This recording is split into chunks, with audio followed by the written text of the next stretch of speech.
नमस्कार,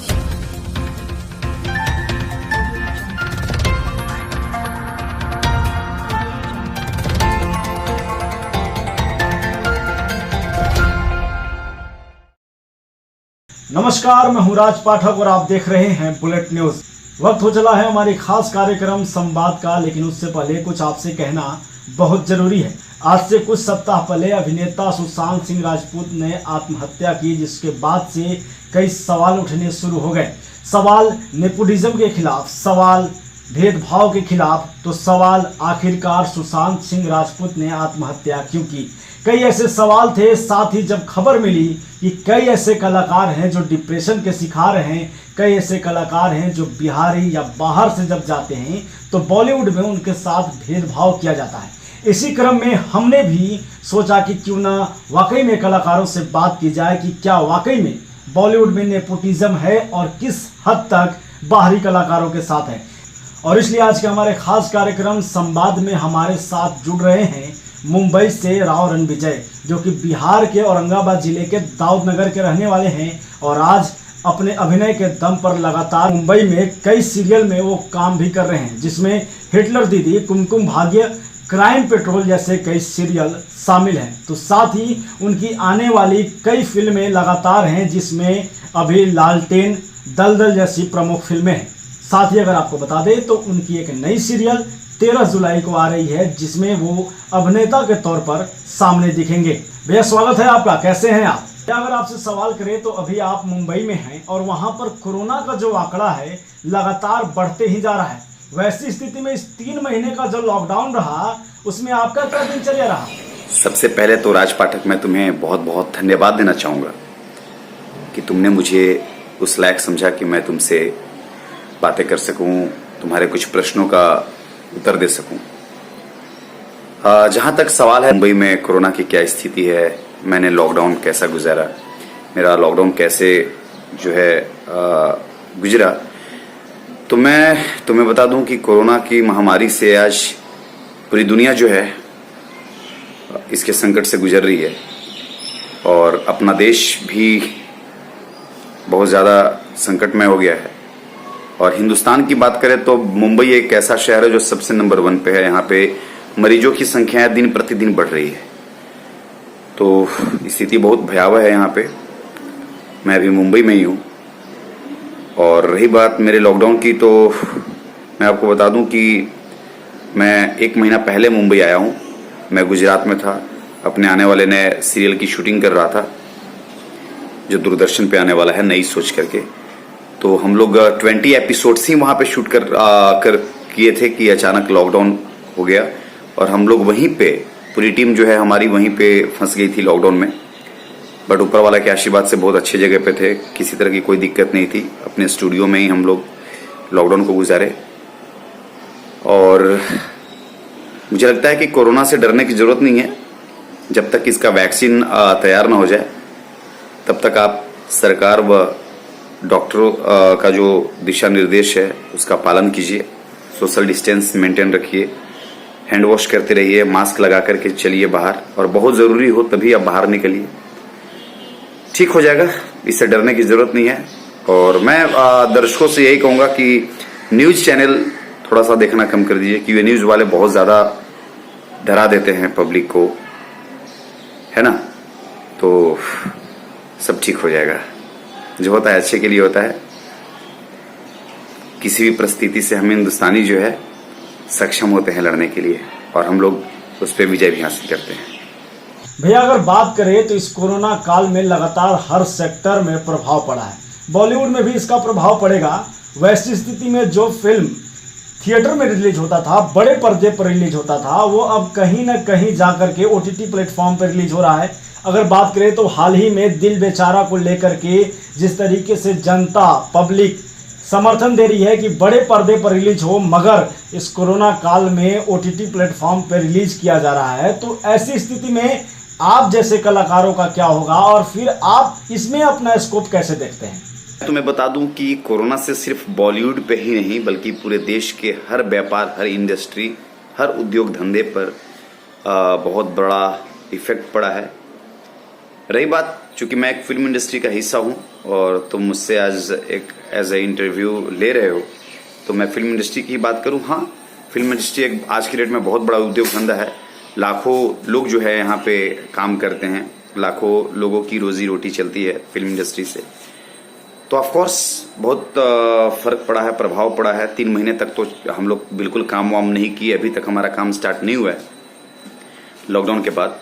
लेकिन मुझे लगता है कि जल्दी सब कुछ ठीक ठाक हो जाएगा। और रही बात बड़ी बड़ी फिल्में जो बन करके अटकी पड़ी हैं, रिलीज के लिए वेट कर रही हैं कि बस सिनेमा हॉल खुले तो हम रिलीज करेंगे। बहुत सारे फिल्म मेकर, बहुत सारे ऐसे प्रोड्यूसर्स जिन्होंने फिल्में बनाई और उसको ऑनलाइन चैनल पे भी रिलीज किया, जैसे अभी गुलाबो सिताबो करके एक अमिताभ बच्चन जी, आयुष्मान खुराना जी की फिल्म आई थी, तो उसको भी ऑनलाइन रिलीज किया गया। और भी बहुत सारी फिल्में ऑनलाइन रिलीज की गई। लेकिन उम्मीद करता हूं कि बहुत जल्द सब कुछ ठीक हो जाएगा। बहुत जल्द जो है सिनेमा हॉल वगैरह भी धीरे धीरे खुलेगा और आने वाला कल में स्थितियां जो हैं बिल्कुल सामान्य हो जाएंगी। भैया अगर बात करें तो चूंकि आप बिहार से जुड़े हुए हैं और बिहार के कलाकार सुशांत सिंह राजपूत के आत्महत्या के बाद लगातार बिहार में नेपोटिज्म के खिलाफ आवाज उठाया जा रहा है, तो वहीं बैन बॉलीवुड इन बिहार की मांग भी हो रही है। वैसी स्थिति में आप क्या कहेंगे, आपकी क्या राय होगी? देखिए, मैं बिहार से हूं और मुझे गर्व होता है हर जगह पे ये कहते हुए कि मैं बिहारी हूं। और मुझे तो लगता है कि मुझे ही नहीं बल्कि हर वो इंसान को अपने मातृभूमि, अपने राज्य, अपने गांव, अपने शहर पे गर्व करनी चाहिए। जहां के गलियों में खेलकूद करके, जहां के धूलकण में लूट-पुट करके हम लोग अपने मंजिल तक पहुंचते हैं या बहुत आगे तक पहुंचने के लिए संघर्ष कर रहे होते हैं, तो हमें प्राउड फील होना चाहिए। और मैं हमेशा, चाहे मैं दिल्ली में रहा, भोपाल में रहा, हिमाचल में रहा, हर जगह मैंने अपनी मातृभूमि को लेकर के प्राउड फील किया और लोगों से बोला कि हाँ मैं बिहारी हूं और मुझे गर्व है इस बात का। रही बात सुशांत सिंह जी को लेकर के आपका जो क्वेश्चन है, सबसे पहले तो मैं ईश्वर से सुशांत सिंह जी की आत्मा को शांति के लिए प्रार्थना करता हूं कि वो जहां पे भी रहें बहुत अच्छे से रहें। बहुत दुख हुआ, मैं भी 4-5 दिनों तक अपने आप को निकाल नहीं पाया। आज भी कहीं न कहीं मेरे दिल में, मेरे आंखों के सामने ऐसा लगता है कि सुशांत सिंह का चेहरा जो है घूम रहा है, वो मुस्कुराता हंसता हुआ चेहरा। सुशांत सिंह वाली घटना देश को हिला करके रख दिया। जहां देश ने एक बहुत अच्छे कलाकार, बहुत अच्छे इंसान, एक सुपरस्टार को खोया, वहीं पर बिहार ने एक होनहार बेटा, एक होनहार लाल, एक भाई खो दिया। सुशांत सिंह जैसे लोगों के पद चिन्हों पे हम लोग चलने की कोशिश करते हैं, क्योंकि जहां तक मैं अपने आप को देखता हूं, मेरा भी कोई फिल्मी बैकग्राउंड नहीं है यहाँ पे, मेरा भी कोई यहाँ पे गॉड फादर नहीं है। अब तक का सफर जो भी हमने तय किया है, खुद से किया है, अपने प्रतिभा के बदौलत किया है और आगे भी उम्मीद करता हूं कि ऐसे ही आगे बहुत लंबा मुझे अभी सफर तय करना है और डेफिनेटली मैं अपने सफर को कंप्लीट करने में बिल्कुल विजय प्राप्त करूंगा। रही बात नेपोटिज्म की, तो देखिए नेपोटिज्म जो आज पहली सुशांत सिंह जी के जाने के बाद ये नेपोटिज्म को लेकर के जो बहुत बड़ा जो सवाल खड़ा हुआ है, ये बहुत पहले से है। नेपोटिज्म कैसे खत्म होगा? सबसे बड़ा सवाल। नेपोटिज्म खत्म होगा ऑडियंस, आप जैसे तमाम दर्शक, जो हिंदुस्तान के लोग जो सिनेमा को देखते हैं।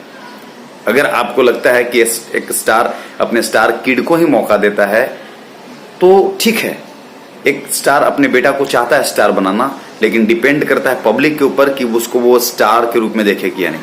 आप उनकी फिल्मों को ज्यादा से ज्यादा देखते हैं, इसलिए वो स्टार बन जाते हैं। हम जैसे लड़के जो बहुत एक किसान परिवार से निकल करके, एक छोटे गांव से निकल करके अपनी मेहनत के बदौलत धीरे धीरे आगे की ओर बढ़ते हैं, आप भी हमें स्टार बना सकते हैं। अभी हमारी फिल्मों को देखिए, जब भी हमारी फिल्में रिलीज हो तो उतना ही प्यार, उतना ही मोहब्बत दीजिए जितना कि आप बड़े बड़े स्टार और स्टार के बेटों को देते हैं। तो नेपोटिज्म को खत्म करने के लिए सिर्फ और सिर्फ मैं यही कहूंगा कि पब्लिक, हिंदुस्तान की ऑडियंस अगर वो चाहेगी तो नेपोटिज्म खत्म हो सकता है और हम भी स्टार किड के बराबर में आकर के अपने मेहनत के द्वारा खड़ा हो सकते हैं। ठीक है।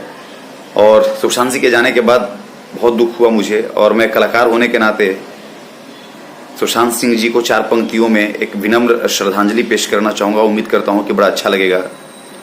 एक कलाकार की जिंदगी को, जो बड़े बड़े घरों को छोड़ करके गाँव में यहाँ पे आकर के एक छोटे से कमरे में रह करके अपने सपने को साकार करने के लिए बहुत मेहनत करते हैं। तो मेरी 4 पंक्तियां कि कभी हमारी जिंदगी को करीब से आकर तो देखो, महलों को छोड़कर चौल में एक रात गुजार कर तो देखो। हम रोते हैं पर तुम्हें हंसाते हैं, तुम्हारी खुशियों के लिए हम अपनी आंसू छुपाते हैं। रोज समंदर के किनारे रेत का महल बनाते हैं।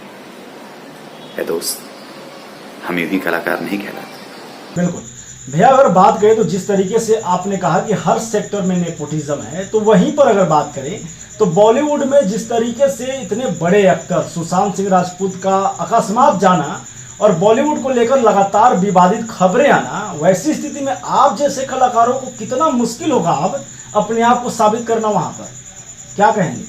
देखिए, प्रभाव तो पड़ता है जब हमारे बीच से एक मेहनत कर करके इतना ऊपर तक उठ करके एक सुपरस्टार का तमगा हासिल करके जब कोई व्यक्ति, कोई इंसान ऐसा अगर ऐसा उसके साथ हो जाता है तो ऑफ कोर्स दुख तो होता है। लेकिन मुझे ऐसा लगता है कि ऐसी घटनाओं से हमें सबक लेनी चाहिए, सीखनी चाहिए, और ईश्वर न करे कि इस फिल्म इंडस्ट्री में दूसरा कोई कलाकार सुशांत सिंह जैसा घटना को अंजाम दे या उनके साथ ऐसा हो। ऐसी घटनाओं से सबक सीखनी चाहिए।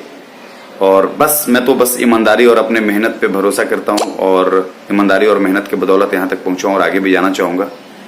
तो बस मैं ईश्वर से प्रार्थना करता हूँ कि दोबारा कोई ऐसा, मैं एक और सुशांत सिंह राजपूत को नहीं खोना चाहता हूँ।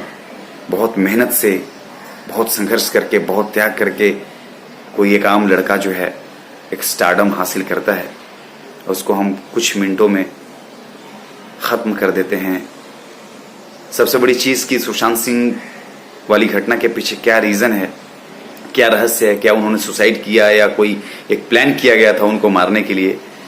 मैं सीबीआई जांच की मांग करता हूं और मैं चाहता हूं कि जो भी हो सुशांत सिंह के साथ न्याय हो, ताकि अगर उनके साथ गलत हुआ है तो वो चीज़ें जो हैं सामने निकल करके आए और जो दोषी हैं उनको सज़ा मिले, ताकि अगला कोई कदम न उठा पाए हमारे देश का एक अच्छा कलाकार।